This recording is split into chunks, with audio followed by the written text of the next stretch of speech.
Welcome to another episode of Philosophy and Critical Thinking.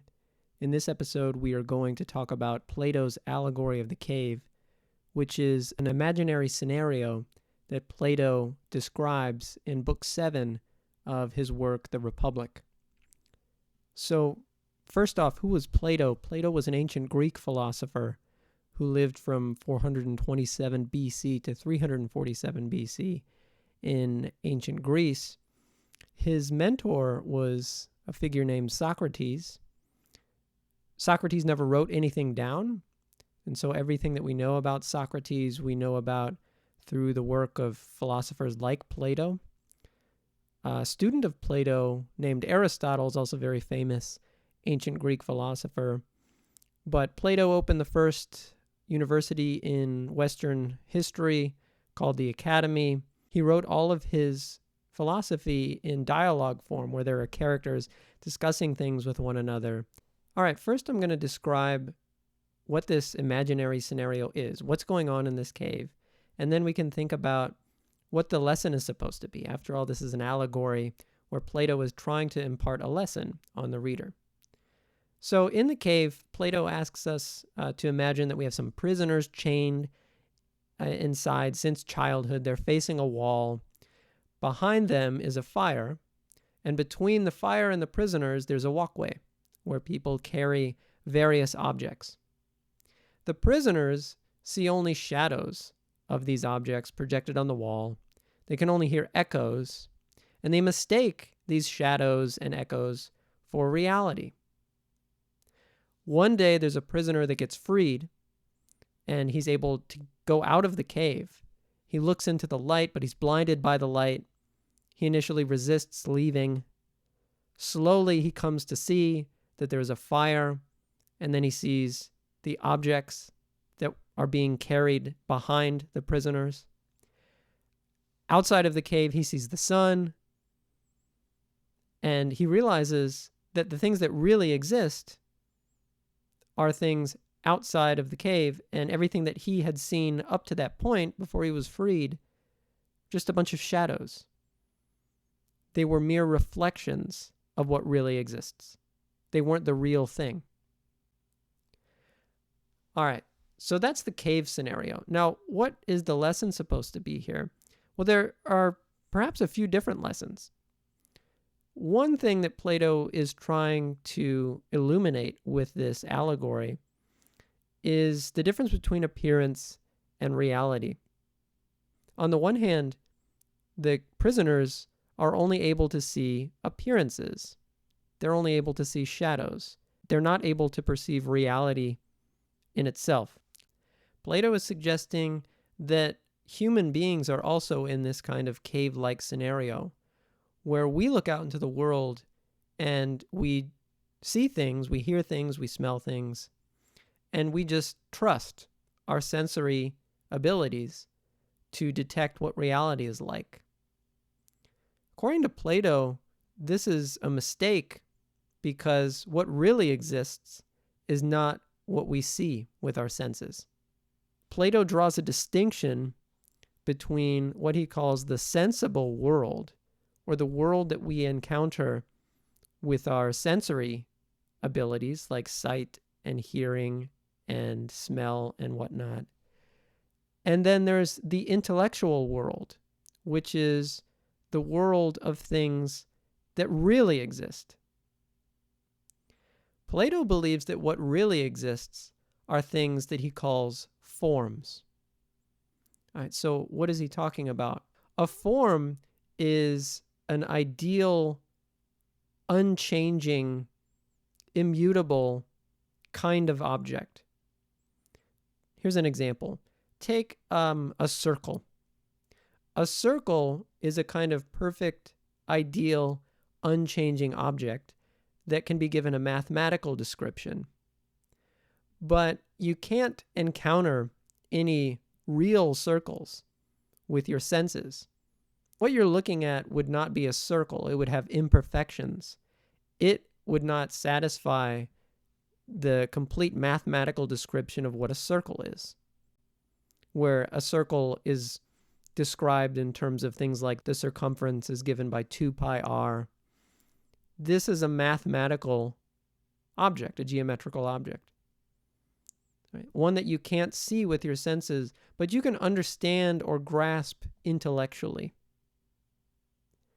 All right, now Plato wants to suggest that everything you see with your eyes that you might initially think is a real circle is something that comes into existence and goes out of existence. So you can try to draw a circle on a page, but it's imperfect.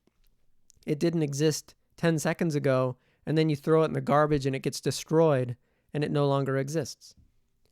Whereas the form circle is something that doesn't come into existence and it doesn't go out of existence. It's something that you can grasp with your mind alone, and you can know that it's perfect and unchanging. Okay, so if we are to have knowledge of reality, it better be the case that what we have knowledge of is something that's not fleeting, something that's not constantly in flux or changing. It's got to be knowledge of something stable, like a form. All right, there are forms for lots of different things, not just, circles and other geometrical objects, but take the form tree. Every thing that you encounter in sense experience that looks like a tree is just a mere approximation of the form tree. The form tree is something perfect, ideal, and stable. Whereas all of the sensory trees that you encounter with your eyes, you touch them, you can, lick the tree and taste it if you want to. These are all things that are fleeting. They have a fleeting existence. They're imperfect. Maybe they don't have any leaves in the winter, so they don't necessarily satisfy a description of like the perfect ideal tree.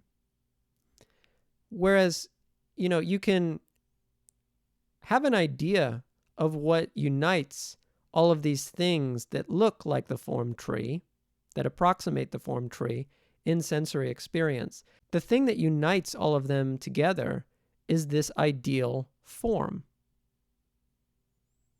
All right, so there are forms for not only trees and circles, but also there's a form for justice, there's a form for truth, there's a form for knowledge, a form for beauty. And philosophical contemplation involves focusing on forms and trying to come to know more about them, trying to understand them. All right, another lesson that Plato wants to impart with the allegory of the cave that's distinct from the distinction between appearance and reality is the stages of education that we can go through. Sort of, in a way, represents the philosopher's journey from ignorance to knowledge of reality, namely knowledge of the forms.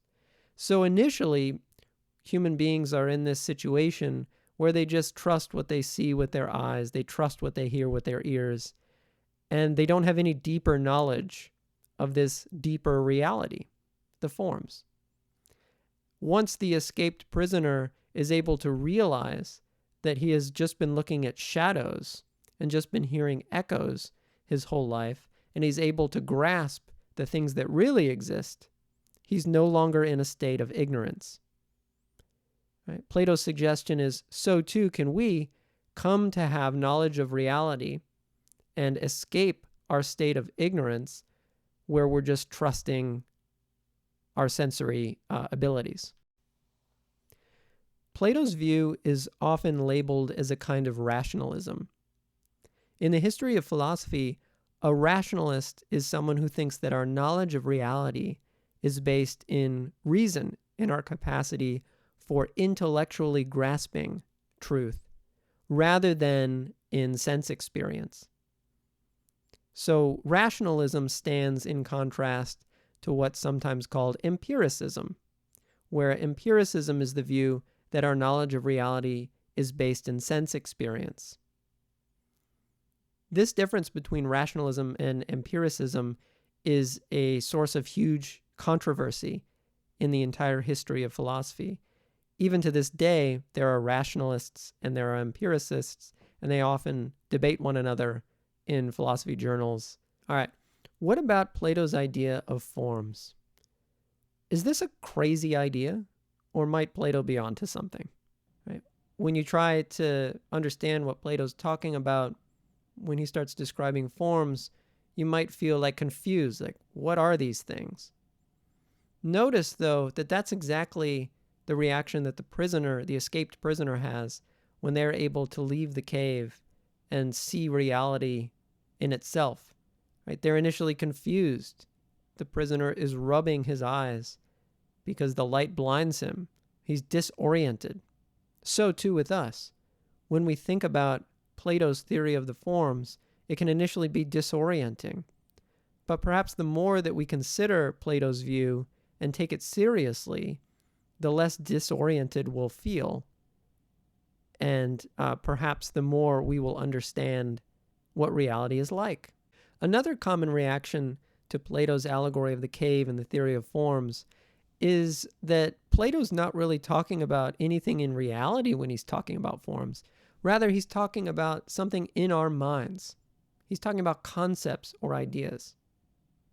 Right, let me offer you just a couple reasons to think that the forms aren't necessarily something mind-dependent, something that depends on your mind or my mind in order to exist. The form tree isn't something that only I can understand or only you can understand. We can both understand it. So it must not depend on my mind or your mind in order to exist. Take the form circle. The form circle is a perfect geometrical object that has a mathematical description to it. If that's something that humans just created out of thin air with their ideas, then how is it that that mathematical description can accurately describe and explain reality to us? After all, aren't our contemporary physical theories of reality underwritten by mathematics? So the form for circle or square or triangle or any other geometrical object must be something that accurately describes reality. And again, these forms are things that we can grasp through the mind alone. They're not things that we can grasp through sense experience. These remarks from Plato are very interesting, and they might even be true.